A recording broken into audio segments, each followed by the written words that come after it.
Yo, what's going on guys? HyperX here. Welcome back to another video for The Legend of Zelda Breath of the Wild 2. And in this one, I want to go over some more details that you might have missed from the recent trailer. I've now had a chance to go through the trailer frame by frame, watched it so many times. If you guys have missed any of the videos we've uploaded, I kind of put together my initial thoughts, my initial sort of reactions, and some sort of things that jumped out to me immediately. And I also then went and sort of combined both the first and second trailers to try and sort of fill in the missing puzzle pieces as best I can. So I'll link those down below if you guys want to check it out. But following that, I've now sort of pulled out 10 additional details that I want to talk about. So if you do enjoy this, a like would be super appreciated. If you're excited for Zelda, make sure you stick around. And also if you see anything else that maybe I didn't mention, also let me know down below.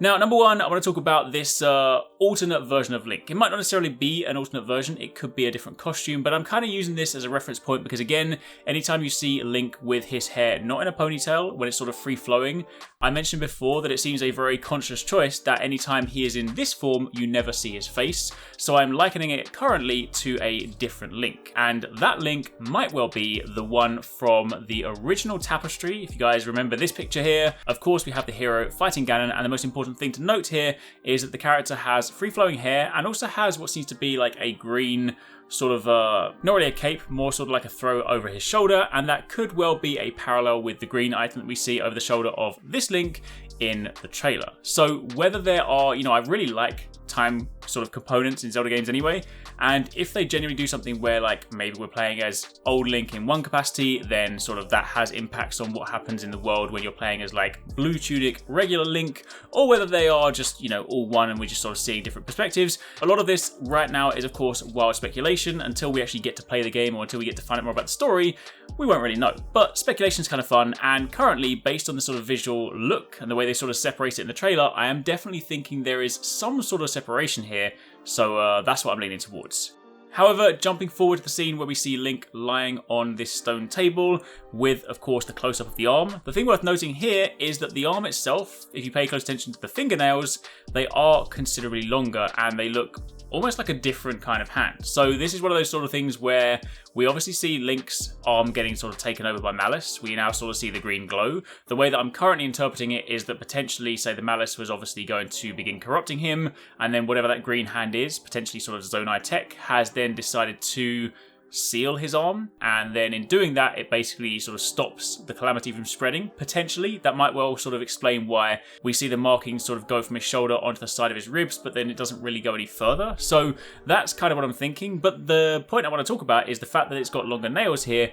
Could this well be someone else's arm? Like, could it actually be that we've been sort of partially taken over or partially sort of merged with someone else, and this arm is from a different being, from a different person? Potentially, either that or Link's just been asleep for a very long time and his nails have grown. We'll have to wait and see. Additionally, it's also worth noting when we do talk about the green arm stuff, this is potentially that reference to the original concept art for Breath of the Wild. You remember this picture here where we of course saw this hooded character with this mechanical looking arm that could seemingly take on different forms. We have sort of like a dragon head, we have this sort of potential for it to be like a hook shot, other things like that. And the thing that I want to point out here as well is that you'll also see on this concept art, the character has some kind of mechanical thing or some sort of thing on his face. Now, this could again lead into what I was saying, whereby anytime we see Link in this form, we specifically only see him from the back, we never see his face. So could it well be that whatever is on his arm has also started to manifest itself on his face, and maybe he's kind of got like a half Link face, half like Malice face? Honestly, again, that would be incredibly cool to see, but we're gonna have to wait for a little bit. So at least wait until he decides to turn around. Now moving on from there, taking a quick look at the bokoblin, something I missed in my original video, but we do notice that they do have longer horns now, so quite whether they are like evolved versions of the bokoblin or whether they've just been around for a long time, either way, they've got bigger horns. Additionally, when taking a look at this creature here, or this mechanical thing here, you'll notice these sort of egg things on the side, these sort of white things. It's worth noting that they appear both here and also at the end on the sort of temple as well. So this could well be implying that these are potentially linked. Could well be that they're from the same sort of part of the dungeon. But, they are sort of things that we've seen dotted around in a few different locations. So quite what their significance is just yet, it's hard to know. But we do see them a couple of times, so I think there's more to it than just decoration.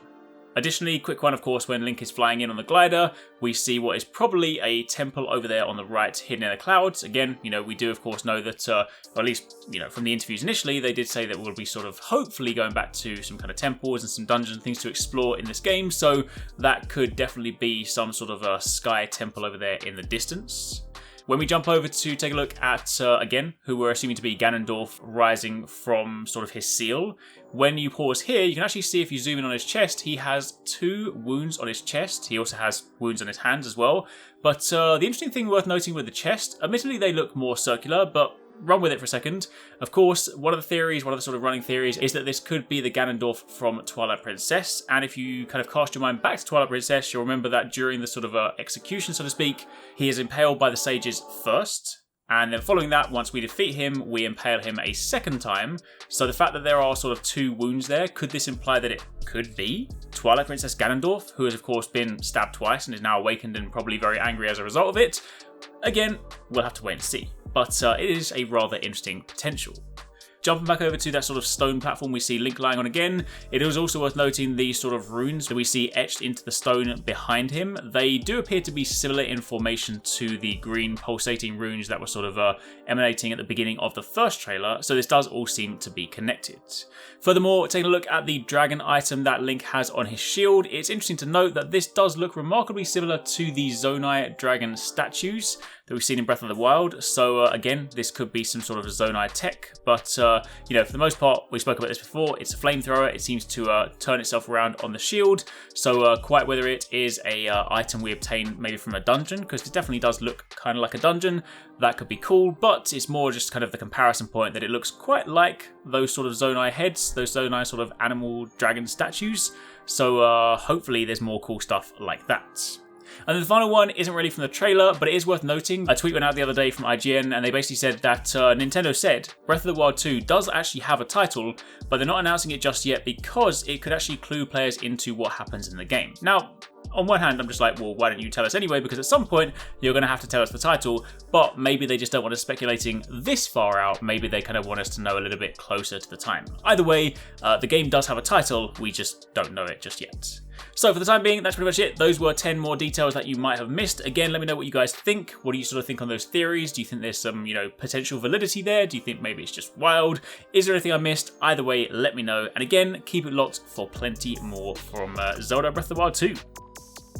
If you want to catch more from us at HyperX Gaming, don't forget you can catch the guys TwoSixNine and Paradise Central streaming over on Twitch weekdays, playing a variety of games. If you guys want to jump in, tune in, watch, and even join in, then make sure you check them out. The links to those are in the description box down below, and of course you can join the Discord to get involved in all of the discussions.